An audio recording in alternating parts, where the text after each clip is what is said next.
welcome to another episode of Two Guys and a Chainsaw.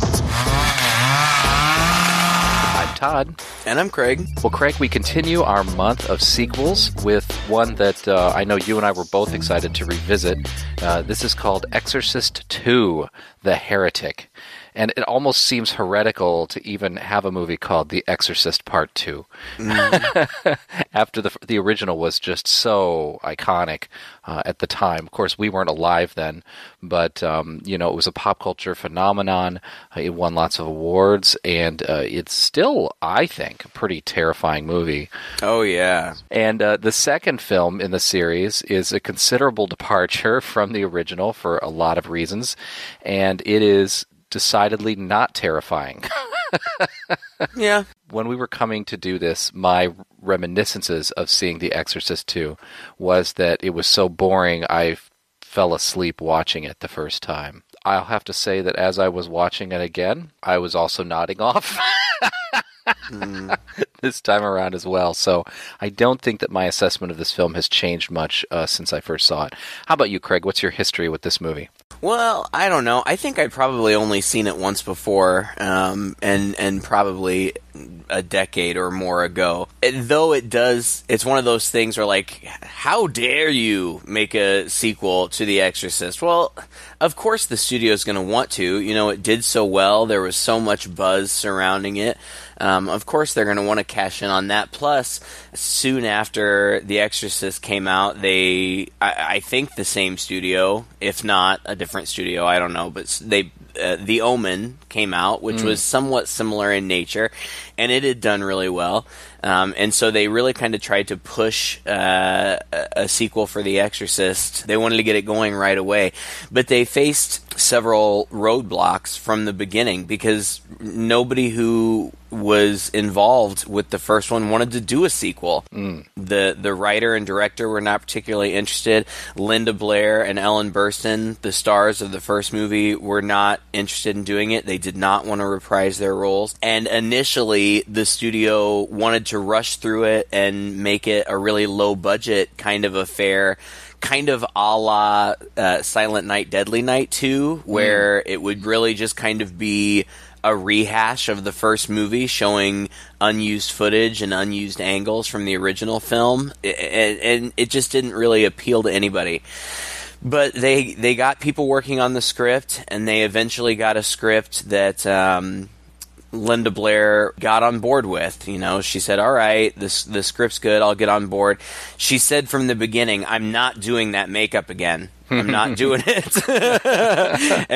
and you can't blame her. You know, we've never done The Exorcist and probably never will, just because it's such an iconic film, and, you know, what are we going to say that hasn't already been said about it? But, you know, to get into that makeup was a really strenuous process, and she was a young girl, and she was strapped into that bed for days at a time. They were throwing her all over the place, so it was really kind of a traumatic experience for her as a young actress initially, and she wasn't willing to go through that again. But when they presented her with this new script and she thought it was interesting, she said okay. They still couldn't get Ellen Burstyn. They wanted her, and they wrote her character into the script. Louise Fletcher, who plays a major role in this movie, was originally cast as Chris McNeil, the mom, because she bears a striking resemblance to Ellen Burstyn.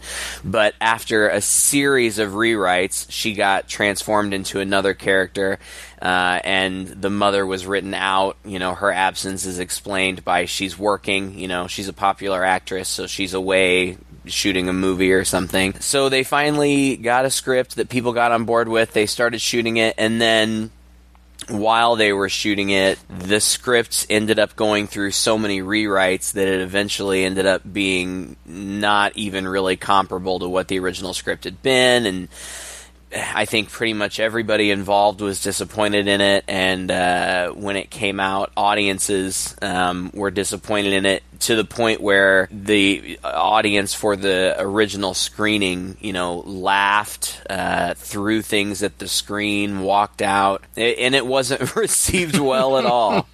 It seems like the director is a lot to blame for that, John Boorman, who had done Deliverance. before this. Yeah. Of course, he did Zardoz after that, before he did this. So, it's not like he's a bit of a 50-50 guy at that point. Right. However, he didn't like the original. He thought it was distasteful. He was openly disdainful about it. So for him to finally get the job of doing this one is quite strange, except that he read a screenplay by the screenwriter, the original screenwriter for this film, who's also a playwright, named William Goodhart. And he saw that this screenplay took a totally different angle with it. Instead of going down the rabbit hole of demons and darkness and blood and gore and anything like that, anything terribly shocking, it was trying to explore this metaphysical angle about human consciousness and the nature of good and evil, and trying to give a kind of reason for Linda to be possessed. And by the end of the movie, it turns out she's special. It really takes a different angle on the themes. It's a totally thematically a different movie. And he thought, okay, that is a movie that's really interesting to me. I'm really interested in doing all of this, making a grand movie. Well, especially now when you look at it, it's so hokey, all this metaphysical stuff. Part of it is because it's so dated, but even at the time, I think audiences laughed out loud at certain points in this movie where these little contraptions come into play. They're supposed to hypnotize them. And so It's just weird. But the bottom line is, this wasn't what anybody was expecting from a sequel to The Exorcist. Right. If you're a fan of the original, we've talked about this before because we do a lot of sequels. If you're a fan of the original, doing a sequel is necessarily going to be difficult. Yeah. Because you're going to want to give fans more of what they liked about the sequel, but if you just simply rehash the original, nobody's going to like that either. So You've got to ride this line. And he fell too far on that other side of the line, I think, of it was nothing like the first one. And nobody wanted to see this kind of a movie. Maybe if it had been different and hadn't been called The Exorcist, it would have had a thing. But by the third movie, William Peter Blatty had come in so disgusted by this one. I mean, nobody had anything nice to say about this movie. It was just absolutely... Except Martin Scorsese, apparently. He came to the defense of the director, saying he thought it was interesting, the tack that he did, in a very bold statement. But everybody else, or almost like...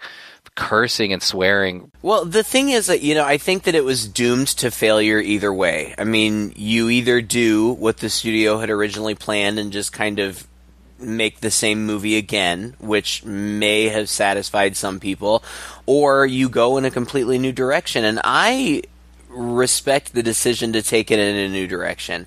And frankly, I think what is probably the major disappointment for a lot of people with this movie is that this one does not have the urgency that the first one has. Yes. The first movie, the danger is clear and present, and it's very scary pretty much throughout.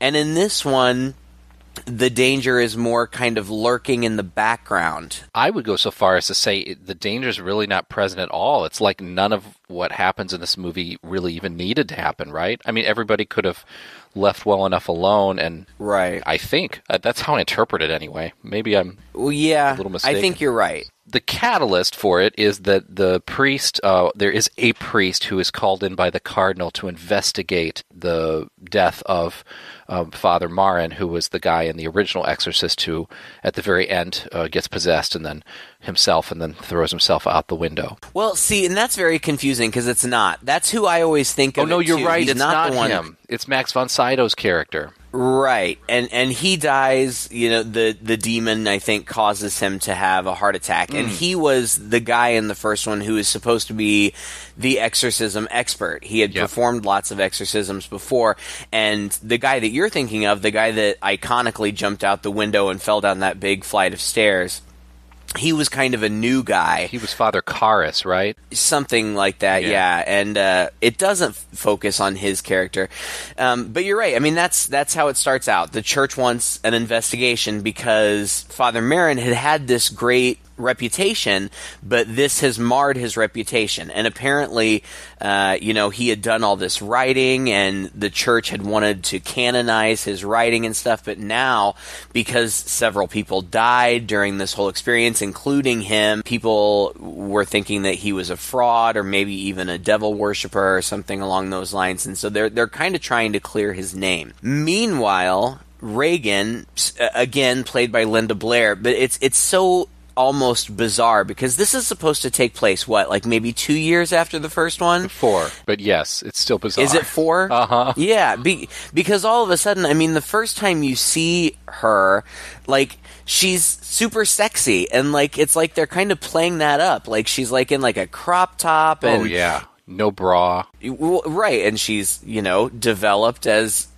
a lovely young woman. And I think in the first one they had to they were trying to downplay her age. I think that Linda Blair was actually older than the character was supposed to be, but they did a pretty good job of making her seem younger. Well, here, she looks significantly older, which was a little bit jarring to me. Yeah, me too. But anyway, she is continuing on in her life. She's now living in New York with her nanny, who is reprised by the same actress from the first movie. Her mom is out of the picture, working. We never see her. She's referenced a lot, but we never see her. And she's seeing this psychiatrist, I guess, some kind of therapist. Yeah, Dr. Jean Tuscan, who works with, it seems that she works with children with special needs. Regan has been receiving therapy from her, and she seems to be fine, except for either she doesn't remember the events of the first movie, or she's claiming that she doesn't. Right. The therapist, played again by Louise Fletcher, who's a great actress, I think, and looks fantastic in this movie, and I think does a really good job in her role in this movie. She wants Regan to process what has happened to her so that she can leave it in the past. Regan, why don't you tell me the truth? Don't you trust me? But I do. I do. But you keep telling me you don't remember about that time in Washington. I don't know if I believe you. I remember being very sick and having nightmares, and that's all. Those bad dreams are still inside you. There's nothing wrong with me. Regan, I want to show you something. You see this? She introduces this machine, which is really stupid. Oh my gosh. But, I mean, if you think about it from a realistic perspective, it seems really stupid. As a movie contrivance, I don't care. Fine, whatever. But the machine can hypnotize two people and meld their consciousnesses, I guess. It's like they can, get into one another's minds, and the doctor thinks that she can go into Regan's mind and kind of walk her through her memories and her nightmares and help her to process them and get over it. It's like Dreamscape, except in Dreamscape we had this like hugely scientific facility, and they get into these machines that with wires and things sticking all over them. It's clearly like a big deal. This is two flashing lights on a stick. Yeah. this is and headbands, like sweatbands. Yeah, like sweatbands. They just slap on their head. It doesn't really matter, apparently, where these electrodes are placed on their brain. And it's all done in a very, very casual air. Like there's nothing terribly interesting about it's just like, let me pull out this little machine from my pocket that will let me get into your mind. Well, and it's silly, and you almost feel like the actors know how silly it is, because people can just jump in and out, like I'll take over. Yeah, take the headband off her and put it on me, and it'll be fine. Like you're handing the controller to somebody to take over your video game while you go to the bathroom. Exactly. At first, Regan doesn't want to do it, but then the priest comes to do the investigation, and for whatever reason that interests Regan, so she wants to do it. So she and the doctor hook up and meld up, and it's a whole process where they have to, I don't know, like make your tone go lower. I don't know, silly flashing light stuff. And it's so funny the first time they do it because they show the process, and like to indicate to us that they're going under, all of the actors have to roll their eyes into the back of their head. Oh, it looks terrible. It looks so stupid, and it's just so funny because it really just seems like the actors are rolling their eyes at the whole scene. Like, oh, okay, I'm hypnotized now. Although, I'll give them some credit, because they could have just hooked them both up and said, okay, now you're in a deep sleep, and here you go into your dreams, and then somebody rolls their eyes, and the other person rolls their eyes, and suddenly they're there. I thought that the tone matching thing was kind of clever. There's a little bit of play that they do with it as far as trying to indicate to you what state each person is in, whether one person is in trouble. Like, for example, while they're in their state and they're connected, the nurse... I'm sorry, not the nurse. I'm going to think of her always as Nurse Ratched. Jean, the doctor, therapist or whatever, starts seeing visions of the exorcism Regan was in, and her heart starts beating very, very quickly, and the tones and the flashing on the machine start going to affect that. So right. It's like it's tapping into their brain waves or their mental state or whatever. And I'm going to try to be really generous to this movie and say that there are some things in here, as silly as this whole contraption and stuff is, at least they made some interesting use of it to add some drama to the scene. I'll give it that. Mm-hmm. Yeah, I thought that this scene was interesting too, because once they're both in, so she's Regan is reliving or revisiting the exorcism, the part of it where Father Merrin died. And we get flashbacks. And the evil Regan is not played by Linda Blair. It's a stand-in. She looks enough like her that it's not that jarring. But I almost feel like when Linda Blair was like, I'm not getting in the makeup, they were like, okay, well, we'll get a double. And then they were kind of like, well, just slap some makeup on her. Like, it's not the same. No, in the first movie, the makeup is so disturbing. Like, it's so gross and real looking. And in this, it just kind of looks like some really good Halloween makeup. Yeah, I imagine that, again, was the director didn't want to throw anything too terribly exploitative in this movie. Nothing too horror. Yeah. It just looks a little cleaned up, like you said, a little cleaned up. Fair enough. The cool thing that I thought was they do some interesting superimposing. So they're reliving this, and then it comes to the point where Father Merrin starts to have a heart attack, which is what happened in the first movie. Like, the demon is causing this heart attack or whatever, and it starts to freak out Dr. Tuscan, and she's like convulsing, and the nurse checks her heart, and her heart is palpitating or something. I don't remember what she said, and so Regan comes out of it. Like, they set off this alarm to wake them up, and Regan comes out of it, but the doctor doesn't. And Regan goes over, and at first I thought it was kind of strange. Like, she puts her hand on her chest like she's feeling her heart. It looked a little unnatural to me at first. It almost looked like she was feeling her up. Yeah. But then I realized it was because they were setting up for this scene where the two scenes, like the flashback or the memory or whatever it is, and the present day come together through superimposing, so that demon Regan and good Regan are like holding hands over the nurse's, or not nurse, now you've got me doing it, over the doctor's chest. Yeah.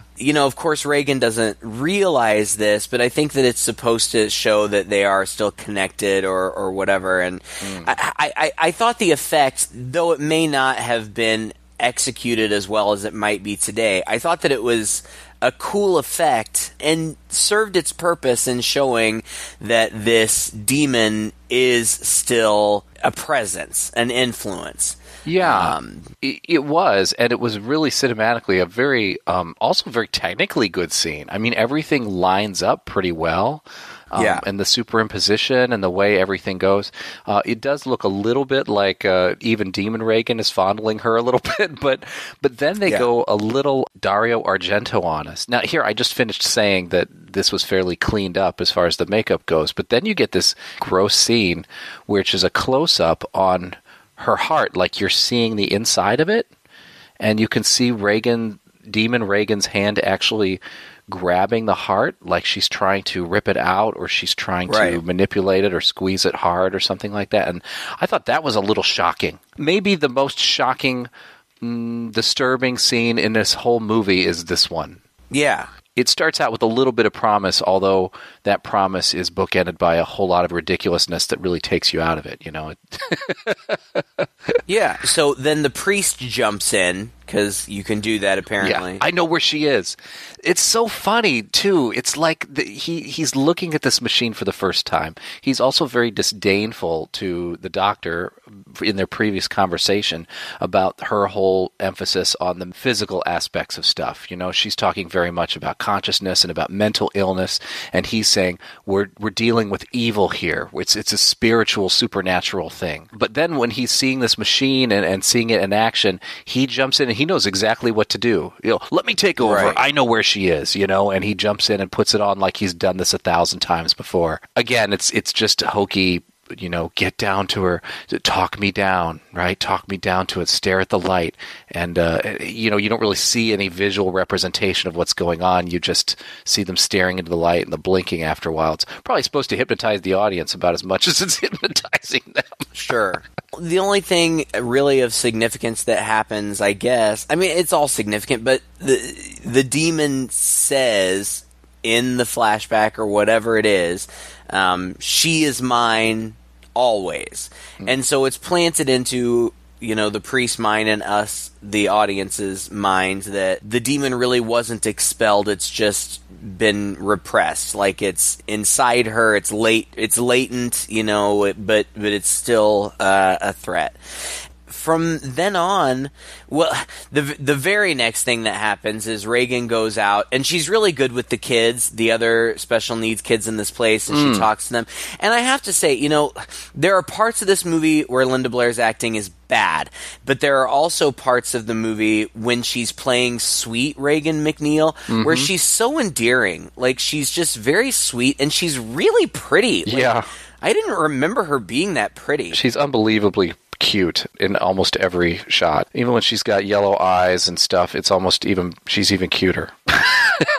It's so crazy. And apparently, like, she was falling into a bad drug habit at the time, and she was late on set every day, and it was just a mess all around. But whatever, they got through it. But after this happens, she goes out and she's talking to these kids, and one of the kids is drawing, and so she draws with them, and she draws a picture, and a nurse gives it to Father Lamont for some reason, and it's a picture of him. It almost kind of looks like floral fronds coming out around his head, but he immediately knows that it's fire, and it freaks him out, and he's like, there's a fire somewhere. And Dr. Tuscan's like, what? You're crazy. But they run around, and they eventually find a fire in the basement, and as they're trying to put it out, Dr. Tuscan looks at him, and it's an exact replication of the picture that she had drawn.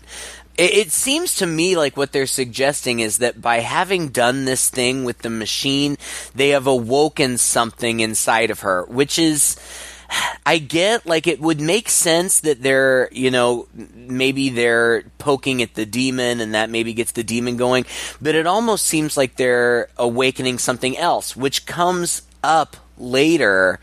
As you said, like, it turns out that she's special. Yeah. And it doesn't seem like there was any indication of that before, but now there is. So, yeah. I don't know. Well, that's part of the problem with it, is that there never really is any indication, except for this thing that's said that she's mine, and that gets it into his head that, you know, maybe she's still latent. There is not now nor any time in the almost till the very end of the movie is there any change in her. really, and her personality. She's having weird dreams and stuff, but she's not like slowly becoming evil Reagan again. Right. Now, I will say, though, that one of the nice things about the clever things about the script is how it all ends up being a little interconnected, in that there is this continual fire motif. So the reason that the fire freaks him out is because this guy had a terrible incident with a fire a little earlier in his career when he himself was doing an exorcism. And this is one of the very first scenes of the movie. I think it is the first scene of the movie. Yeah, I think you're right. He's like in, I can't remember, is it Africa? Is it somewhere in Africa? I think it's Mexico. Mexico. You're right. It is Mexico because they're speaking Spanish. And there's this intense scene where this woman is obviously possessed, and there are tons of people in this house holding her back, and there's religious iconography everywhere. There are all these candles up against the wall, and he comes in and he's terrified by this. And as he starts to do his thing, this woman breaks loose and she knocks all the candles down, and it's seemingly the demon inside of her, whatever, like willingly self-immolates her body. Yeah. So she stands there going up in flames, cackling away. And so we see this image of this woman with the close-up on the face, the flames licking up around her, and her looking out and smiling. And so this relates to that. Yeah, right. And it's thematically important because she says, why me? Why me? I help people. I heal people. Why would this happen to me? Mm-hmm. And that becomes significant because I'm jumping ahead of myself. There's a whole other subplot that we'll get to here in just a second, but as it turns out, there are people in the world who are special and who are healers, and the devil has sent this one particular demon to torment and kill these special people. And it turns out that Reagan is one of these people. Like you said, not a lot is changing in her, but things are happening. And kind of the next thing we see is she's having a nightmare, and she sees like a tribal village, and there's some weird imagery with like a swarm of locusts. They look like grasshoppers to me, but they call them locusts throughout.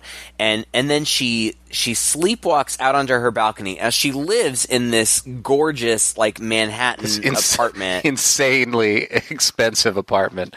Oh, it's ridiculous. It's like, wall to ceiling windows, mirrors, right behind her bed. Really huge. And she walks out onto this huge balcony, which is my worst nightmare because I hate heights, period. But it also, like, it has a railing, but, like, the railing is disjointed. Like, there are big gaps between it. This is like, the stupidest railing that could possibly... Yes, it's a railing, and there are literally two big gaps, like somebody's supposed to walk through these, except it leads right out into the edge and over it.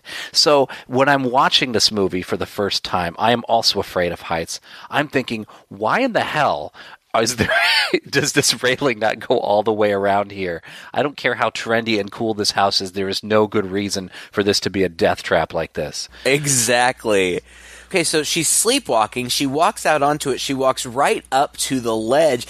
And I read that there was nothing going on here. There were no effects. There were no safety nets, nothing. Like this poor young actress just walks up and stands on this ledge where she could have, a big gust of wind could have come and she could have just flown right off. But I have to say, that really pissed me off. First of all, the scene terrified me. And then when I went back and I read that they actually shot it that way, I was so angry. I mean, that is such an irresponsible thing to do as a filmmaker. And I can't believe that there was a set full of people that allowed that to go down. And where was their insurance agent? Like, don't they have insurance people on set?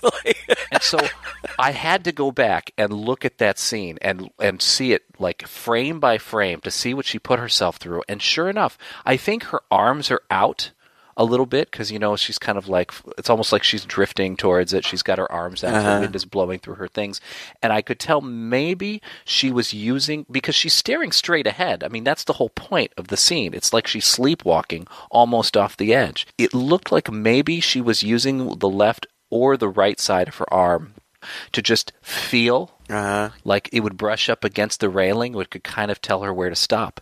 And then you can see her foot goes right up and her toes curl over the edge. So you could see how deliberate she was about making sure she didn't go off. And I'm thinking, oh my God. Yeah, you couldn't, there's not a amount of money that you could have paid me to do that. Like, just walking out on that balcony, period, I would have been prostrate on the ground. Like, get me out of here. It's awful. But, you suffer for your craft, I suppose. Anyway, so she has this dream, and so she and the priest link up again with the machine, and Reagan starts speaking as Pazuzu, which is the demon. Mm-hmm. And she tells, again, there are just so many stupid things. Like, she tells the priest, like, she says, call me. And he says, Reagan. And she says, no, call me by my dream name. And so he calls her Pazuzu. And then Pazuzu takes him on this whole trip or whatever. Now, I'm not a priest, but I am Catholic. And priests are not just going to mess around with demons like that. Like, okay, what are we going to do? Where are you going to take me? This will be fun. This will be a fun ride. But for story purposes, Pazuzu is like an evil god of the air or something, and so it can fly around on the wings of these locusts or whatever. And it takes him and it shows him this village where another and it's lazy because it's flashback and exposition and also trying to advance the plot, but it feels lazy. Yeah. But we see Father Marin in this tribal place. I think it ends up being in Ethiopia, and he's trying to exorcise this young African boy. And the guy that they got to play young Max Sydow, I don't know who it was, but he looked just like him. He did. So good job. He tries to exorcise him and he can't. And then, like, I was like, what is happening? Like, they're climbing cliffs. I'm like, what is going on? It's almost deliberately disjointed. Like, you really, like, is this the same day? Is it later? Are we in a different place? Who are these people? You're right. It's just cut. And it turns out, I mean, I didn't figure this out until later, but it turns out that it's this, I don't even know if this is historically accurate or geographically accurate, but in the movie, there are these big churches built into the walls of these huge cliffs, and they have to, like, climb up, the cliff to get there or whatever. And they go there, and because it's a holy place, he's able to exorcise Pazuzu. But Pazuzu tells our priest, Father Lamont, that the kid is still alive. And the guy's like, oh, well, if he's still alive, show me where he is. And he's like, well, I can if I want to, and I could take him back right now if I wanted to. So he flies him again to some other tribal area that we don't know where it is. And they find this guy who is now a grown man. But the guy, like, turns into, like, a leopard and chases them off. Well, it's so dumb. I mean, let's just talk about this flight for a second, too, because the way that this is filmed is they had some footage, actually pretty impressive footage, of a locust flying. Stationary, the bottom of the screen basically is this locust, like we're right behind it or we're riding it, and it's flapping its wings. And at the same time, we are, POV over it, drifting through these villages and over land and whatnot across the terrain of Africa. But whenever we dip into these villages, it's like the people can see this little locust, or presumably maybe there's more on top of it. I don't know. And they're running from it like they're scared. Yeah. It just... Why, Craig? Why is it so bad? It's like Godzilla, It's like people running from Godzilla down these streets and away from this locust. Yeah. That's flying through the town, and so much of it looks fake. He tried to film all this on location, and it proved to be impossible, so they actually had to film a lot of these scenes that take place in Africa and all these exotic locations on Warner Brothers backlots outside, and it shows. There's just something about these scenes that don't look quite right and authentic. Sometimes it's the backdrop. Yeah. And sometimes it's the way things are built, like the mud huts and things like that. They just look a little too built. Artificial, yeah, thank you. Like you're in a theme park somewhere. Right. And I agree with you. And I didn't make my partner watch this one with me, but he was like, "How was it?" And I was like, "Well, And really, my general feeling is I don't really think it's that bad. I don't think it's as bad as the reputation that it's earned. But what I said was the parts that are bad are so bad that it kind of just mars the whole movie. And that's one of the things. And I also just thought there was just too much going on. And like the original cut, I guess, was 3 hours long, and they ended up cutting it down, and it's almost a pretty clean 2 hours now. But there's just so much going on with these side stories that you just don't get particularly invested in any of it, I guess.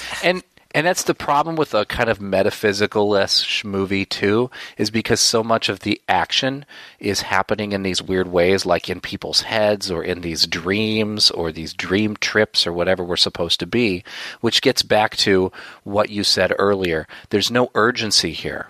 Right. All of this supposedly exciting and crazy stuff is going on between two people who are strapped to a dumb machine, staring at flashing lights. It's not affecting them here and there in the moment.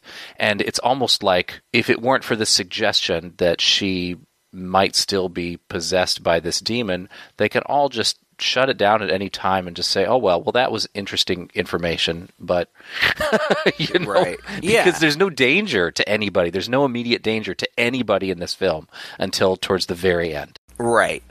And so when they come out of this, when they come out of the hypnosis, they're not supposed to remember anything, but they do now for unexplained reasons, and both the priest and Reagan remember what they saw, and this is when they start to realize that this boy also was a healer like the girl in Mexico, and so that, they're building towards that. And then Reagan immediately goes out and starts talking to this girl. And again, she's so charming, I totally believe that she would go out and talk to these special needs kids. But she starts talking to this girl and she's like, what's wrong with you? And the girl is like stuttering and stuff, but she says, I'm autistic and I can't talk. And Reagan's like, well, you're talking to me right now. And the girl's like, I am? You can hear me? Yeah. And then the mom and the doctor come out and the girl is talking. Reagan says something when the priest and the doctor are the only ones left around, like after the mom's taken the girl away or whatever. And she's like, I just started talking to her. And at first she was talking on the inside and then she started talking on the outside. And so, of course, we're led to believe, and it seems like even Reagan is starting to realize that she is some sort of healer as well. And she even says that she would like to start working with the other children, but the doctor says, no, not yet. We don't know what's going on. It's too dangerous, whatever. The doctor literally says, please don't try anything like that again until you're older. Yeah. It's just so dumb. Again, there are these crazy things happening. People are getting into each other's dreams. She's healing people, stuff like that. But there's just this sense that, oh, well, business as usual at this crazy clinic. They're interested in it. They're pursuing it, but it doesn't have the weight and the gravity that it should have. And then the things that the movie lends such weight and gravity to are almost a little too overwrought and a little silly. It's just off balance to me, I think. I think that's why it feels so ridiculous. Yeah, it is unbalanced because then, I'm most interested in Reagan's story. And then right after this, we leave her for the most part, for like a good 15-20 minutes. And Lamont goes to the church and is like, I need to go to Africa to investigate. And they're like, no, you're bad, and so we're taking you off the assignment or something. But he goes anyway. Well, before that even, Reagan and Lamont meet at the Museum of Natural History for whatever reason. And they have this big talk about universal consciousness. Father, do priests believe in ESP? Some do. In fact, a French priest tired of shut down, thought that we'd all come together eventually in some sort of mental telepathy. A kind of world mind in which everybody would share. Well, when is that supposed to happen? I don't know. Father Merrin himself believed that with modern scientific research it could happen quite soon. I mean the kind of research that Dr. Tuskin is doing. That was a good thing unless it wasn't. And like That's right. That's how he puts it. because either, we can all be mind melded together for good, unless we become corrupted, and then we're all mind melded together for bad, and then that's bad. Or whatever. Yeah. So Lamont goes off to Ethiopia looking for this boy, Kukomo, who was the one that was possessed before. And there's a whole big thing where he visits the church and he tries to talk to the elders, but then the elders think he's like a devil worshiper or something, and then Ned Beatty shows up and takes him to the village where Kukomo lives. But for unexplained reasons, the villagers won't tell him where Kukomo is. So he looks around for him for a long time, and then he eventually finds him, and it's James Earl Jones, much younger, and when he finds him, he's in this ceremonial garb where he's dressed as a locust, and he's sitting in this temple or something, I don't know. But he's you have to make the choice. You have to decide between good and evil. Evil's trying to corrupt you. Because the priest even relied on Pazuzu to help him find the boy, which again is stupid and silly. But then, there's this whole thing, he's you have to take a leap of faith, and you have to make a choice, and you have to walk over these broken shards of glass that are sticking up out of the ground. And the priest is okay, well, I'll do it. And so he does, and he steps on the glass, and there's a gross shot where it, shows all the glass, coming up out of the top of his foot. And then he falls as though he's going to fall on the glass, but when he, startles back into consciousness, they're in a lab? And Kukomo's a locust scientist? I was hoping you could explain this to me. No. I can't. I have no idea what's going on. I have no idea either. In fact, I don't even know what the point of this whole scene was. I couldn't wrap my mind around it. You're right. So he stands up and he's in a lab, and it's this lab totally devoted to locusts. There's locust paintings on the wall. There's locusts. I was thinking, is this a weird mind trip that he's having where he's melding the modern with the tribal, as though this is just sort of a modern version of what you might, a religious place? Where you have all this iconography and stuff all up around, devoted to one singular purpose, where everybody, is studying God or is studying this deity or whatnot. But in this case, it's a locust, and so you got locusts on the walls. Everybody's studying locusts. There are locusts in big containers in here. That's kind of what I thought might be happening, but then it just drops, it's done. And he brings him to James Earl Jones, who looks like a scientist. Glasses, smiling, laughing, everything. Lab coat, right? Mm-hmm. Brings him to these locusts in the big containers. We get lots of really cool close-up shots of locusts doing all kinds of gross things. There's a little bit of voiceover where he tells him some stuff about locusts, and I guess some of it's supposed to be significant, but it went right over my head. Yeah, it went totally over my head, too. But most importantly, the brushing of the wings changes their personality. They become a destructive, voracious, marauding swarm with a single mind. A locust mind, if you will.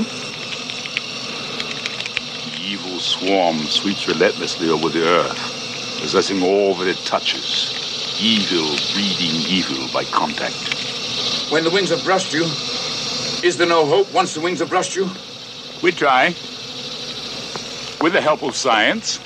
I don't know. The point that we're supposed to get, I think, is that if the locust's wings, touch you, then you're, marked, and then the other locusts will eat you or kill you or something like that. But the whole point is, it's a metaphor, obviously, and it's supposed to be once you've been touched by evil, you're forever marked by it.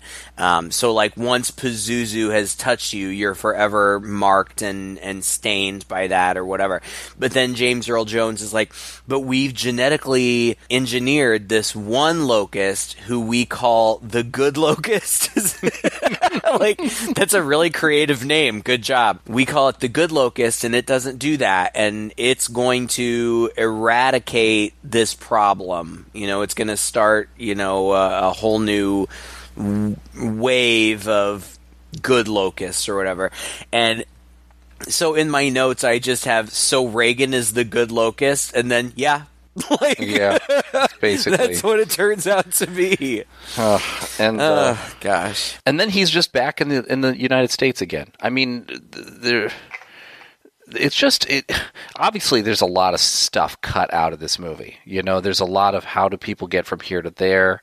Like I said, I was left a little wondering the significance of the information that he had, except like you said, okay, it's a metaphor. But what good does that do him? Oh, they try to tie it back in at the end, but it's just, I mean, it doesn't drive him along to solving this problem. You know, no, none of this is. It's like a movie that is 3/4 exposition. Mm-hmm. It's all backstory, all exposition, all telling us how everything is going to be significant. Just wait until the last, 30 minutes, and we'll actually get some action here that has some bearing on the characters. It's going to have some urgency.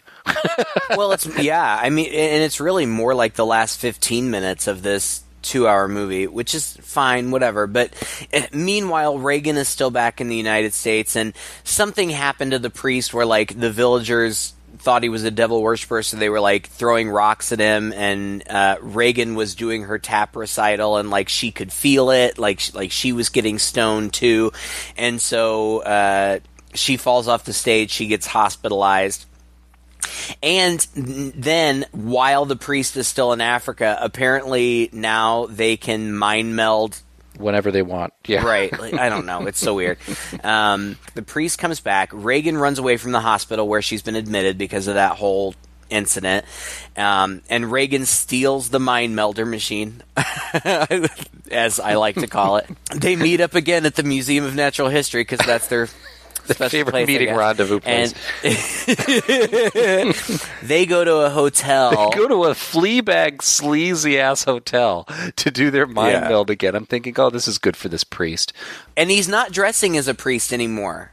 No. I noticed. Like, he's not wearing his clerical collar. It's like he's a fallen priest or something at this point. And once again, there's a lot in The Exorcist to do with the background of that one guy that we were talking about earlier, Father Karras, the more interesting of the priests in that movie, where he's clearly got it's strongly hinted at some deep-seated psychological sexual issues that maybe he has, maybe some urges. Well, and he's having a crisis of faith. I mean, that's a huge part of the first movie is a crisis of faith. Yeah, and all of this is also linked in there as well because she gets at him in certain ways by making certain comments that are really bad. And here, there's this odd scene toward the beginning of the movie where Lamont and the doctor, Jean, are sitting down and having a chat. It's very brief. Do you have children of your own? Yes, I do. 2. A boy and a girl. I'd like to spend more time with them. Must be difficult with all your responsibilities here. Not to mention the complications of being divorced. You seem to manage. Your heart is good. It's hard to live alone. Don't you ever need a woman, Father? Yes. So there's that, and then a little later on, when he's going to Africa, and these villagers are ostensibly taking him to see this guy, but they end up taking him to see a prostitute. Mm-hmm. And he looks up at her, and I thought, oh, are they trying to kind of go here? Right. But then he just walks away from that. And then here's this bit where he's in this Fleabag hotel with this woman. I thought maybe something was going to go down between them, or he was going to get these urges, or there was going to be some implication. Well, and it almost seems like there should have been, because in the final act there's a weird scene. Yeah. God, I don't even know. It doesn't even matter how you get there. They mind meld. The priest goes into like this weird trance. Well, first, when they mind meld, the original priest, Max von Sydow, whatever his name was, says, she's special and I'm turning her over to you. You're responsible for her now. And then Reagan comes out of it, but he really doesn't. Like, he's kind of in a trance, like a waking trance. Mm-hmm. And he just starts walking away and she's following him.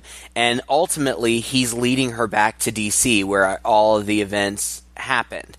and she calls Dr. Jean, and Sharon, the nanny, is there too, and says, we're going back there. He's going back there, and I have to go with him. I have to make sure he's okay or whatever.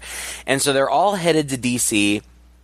And I don't even really understand what's going on. Like, all these weird things are going on, and at one point, the priest says, "Oh, I can feel the power. It's getting so close. I can do anything I want. You called Jean, right?" And she's like, "Yeah." And then, like, all these supernatural or seemingly supernatural things start happening to seemingly try to delay Jean and Shannon from getting there. It seems to be, but I'm still confused as to why they're going there. What is it about?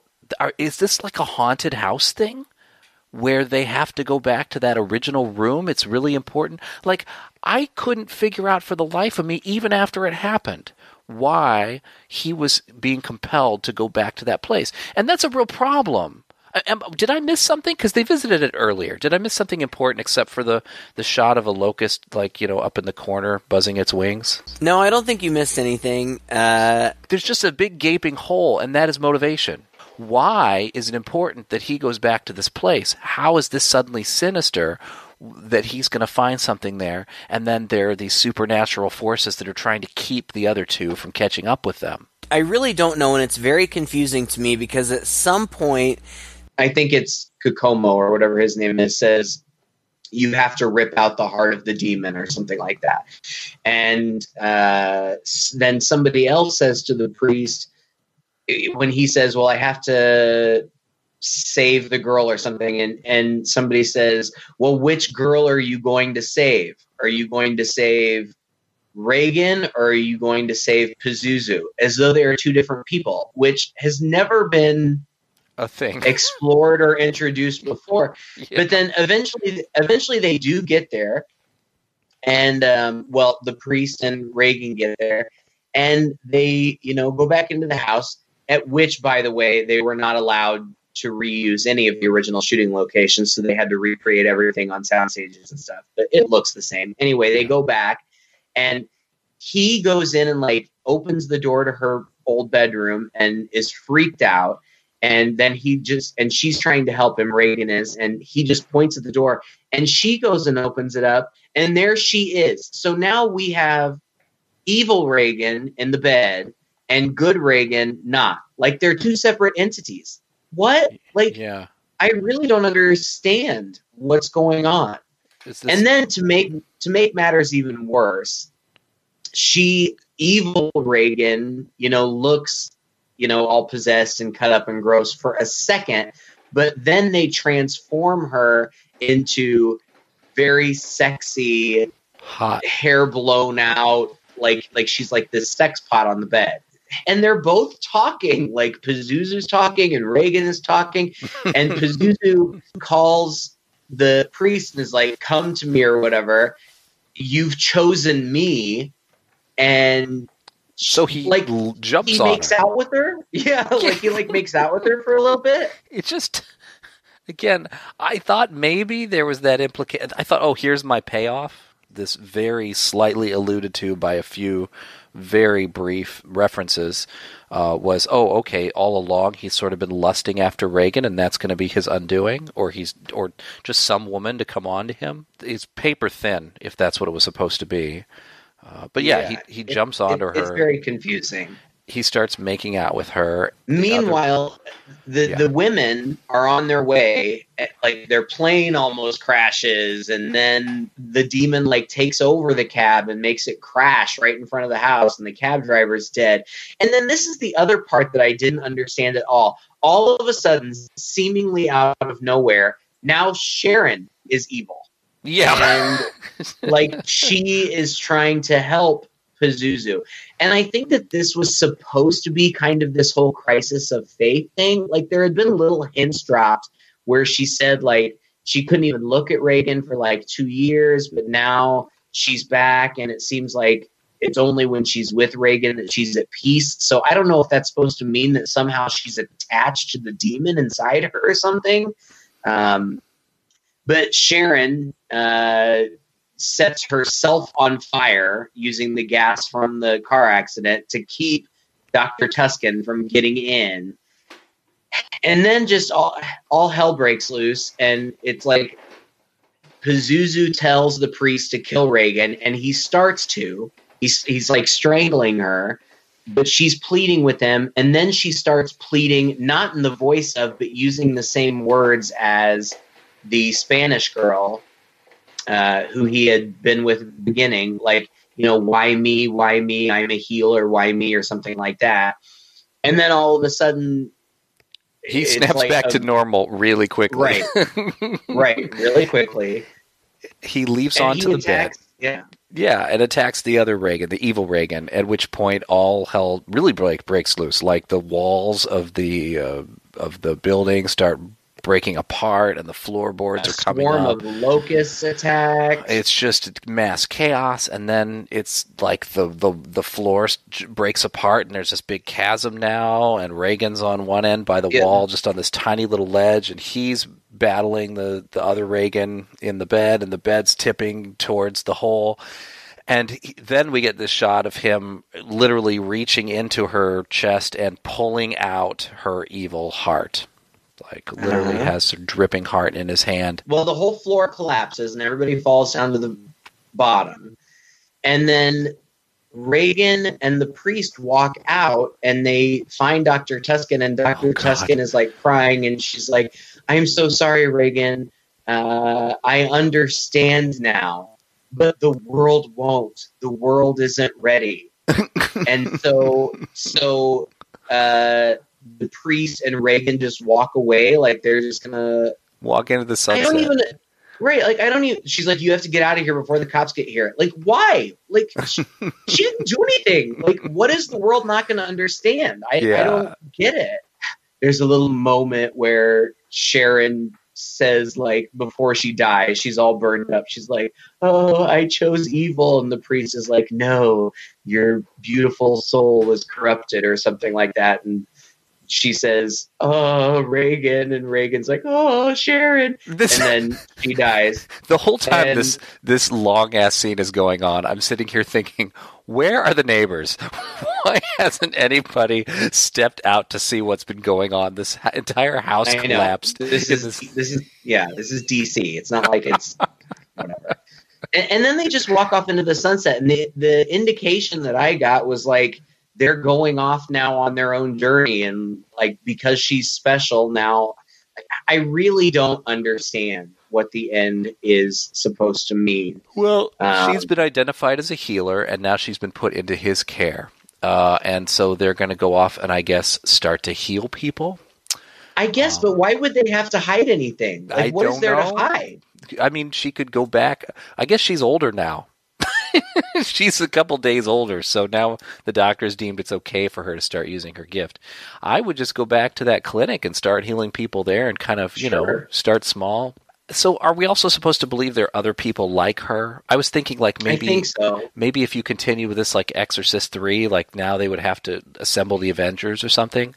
Maybe her next task is to go out and find the others, and then they can join forces and overcome evil for good. It's a mess of a movie. The Exorcist 3 is actually based on the actual sequel that the original writer of the novel wrote. Yeah. And so I feel that, like, they kind of abandoned this story, and then there was another. Okay, so there was a sequel, and then there were two prequels that were filmed at the same time. I don't know. I saw one of them. I don't remember anything about it. And then there was a TV series maybe last year, a couple of years ago, and it got really, really good critical reviews. And apparently, I didn't watch it. I want to, because Gina Davis played the lead. And oh, really? Spoiler alert. Yeah, spoiler alert. If you haven't watched the series and you want to, I only know this because I read spoilers. But it turns out that Gina Davis is Reagan, and it kind of wraps up Reagan's story in the first season. Oh. And then they got a second season, which took it in a totally different direction, and also still got really good critical response, but they didn't have the ratings. It got canceled. Anyway, in terms of this movie, I really don't think it's that bad.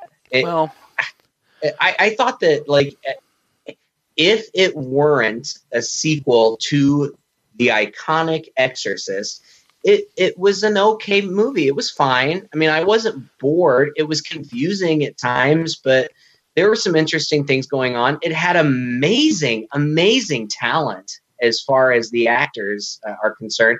Now, when Reagan was playing evil Pazuzu and sexy Reagan at the end, it was pretty laughable. It was pretty bad. Beyond that, everybody who was involved with it says it was crap. It was a low point of my career. I don't think it's that bad. I was going into it with really super low expectations. I wasn't looking forward to watching it, really.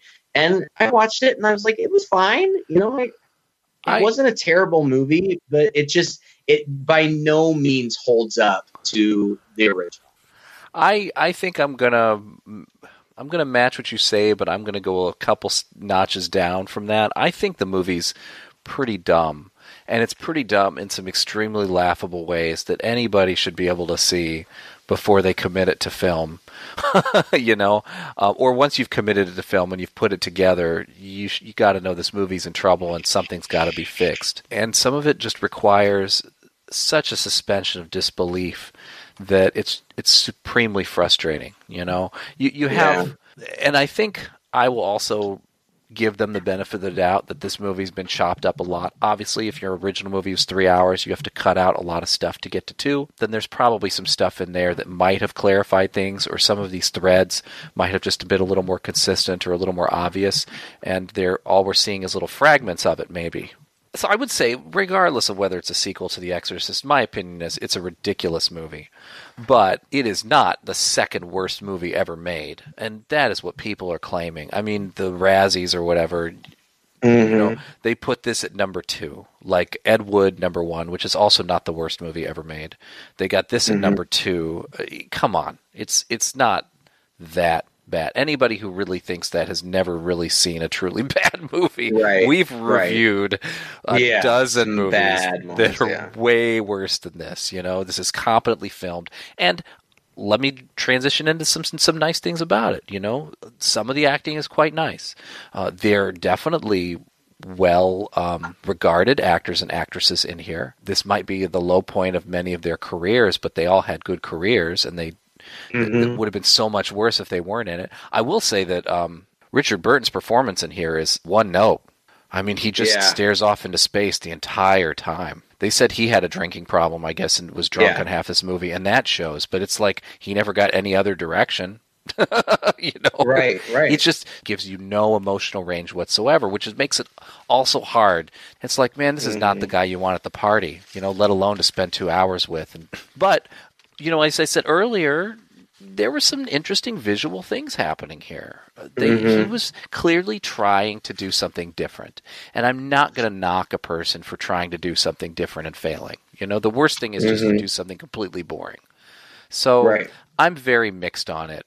I'm not going to say it's a good film at all. I'm not even going to say it's really a watchable film. It's super confusing, but I've seen so much worse that I don't feel like I wasted a complete 2 hours.